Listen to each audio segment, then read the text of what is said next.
चलिए सुनते हैं एक बहुत ही प्यारा प्रेरक प्रसंग, चावलों में कंकड़।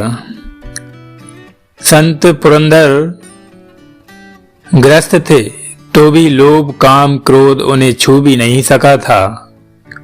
2-3 घरों में भिक्षाटन करते, उससे जो 2 मुट्ठी चावल और आटा मिल जाता, वे अपना और पत्नी सरस्वती का उदर पोषण करते और दिन भर लोक सेवा के कार्यों में जुटे रहते।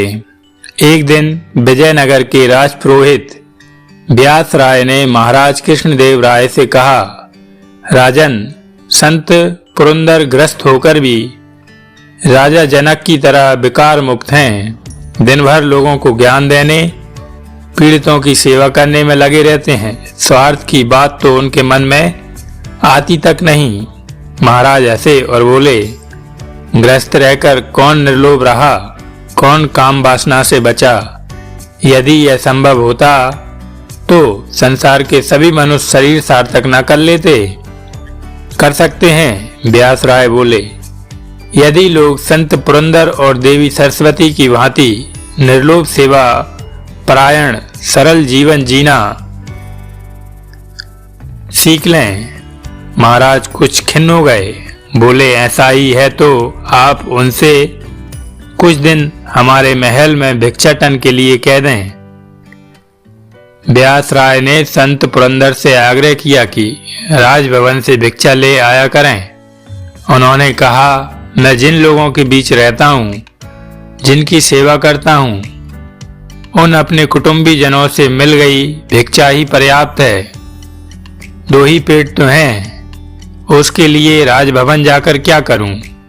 पर व्यास राय बराबर तब तक जोर डालते रहे जब तक उन्होंने स्वीकार नहीं कर लिया।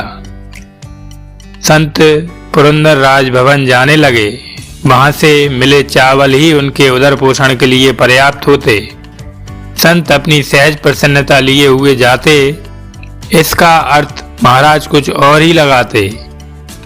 एक दिन तो उन्होंने व्यास राय से कह भी दिया, देख लिया आपके संत की निष्प्रयता, आजकल कितने प्रसन्न रहते हैं। व्यास राय बोले, आपका तात्पर्य समझा नहीं। इस पर महाराज ने कहा, आप मेरे साथ चलिए, अभी बात स्पष्ट हो जाएगी।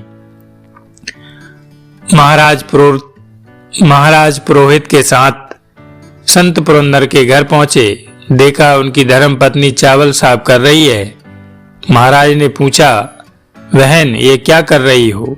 इस पर वे बोली, आजकल ये ना जाने कहां से भिक्षा लाते हैं, इन चावलों में कंकर पत्थर भरे पड़े हैं। यह कहकर उन्होंने अब तक बिने कंकड़ उठाए और बाहर की तरफ उन्हें फेंकने चल पड़ी। महाराज बोले, भद्रे, यह तो हीरे मोती हैं जिन्हें आप कंकड़ पत्थर कहती हैं। सरस्वती देवी हंसी और बोली कि पहले हम भी यही सोचते थे, पर अब जब से भक्ति और सेवा की संपत्ति मिल गई, इनका मूल कंकड़ पत्थर के ही बराबर रह गया है महाराज।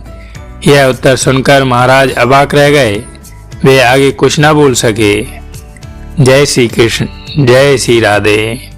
इसी प्रकार की और भक्ति कथाएं, प्रेरक प्रसंग सुनने के लिए बने रहिए आपके अपने चैनल URTV पर। और प्लीज दोस्तों, चैनल को सब्सक्राइब करना मत भूलिएगा। और वीडियो अच्छी लगी हो तो लाइक शेयर जरूर करिएगा।